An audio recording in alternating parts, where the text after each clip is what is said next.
Sudarlun, 170 pencinta burung mengikuti kontes Beauty Lovebird yang berlangsung di halaman Meligo, Bupati Biren.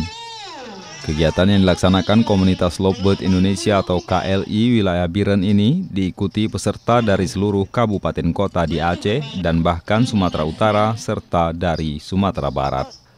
Sementara kelas yang dipertandingkan pada kontes Beauty Lovebird ini antara lain kelas Pit, kelas Fishery, Fortunatus, Opaline, dan kelas eksibisi. Kontes Beauty Lovebird ini sekaligus menjadi ajang silaturahmi antara sesama peternak dan pencinta burung di Aceh dan Sumatera, serta untuk memberi hiburan kepada masyarakat.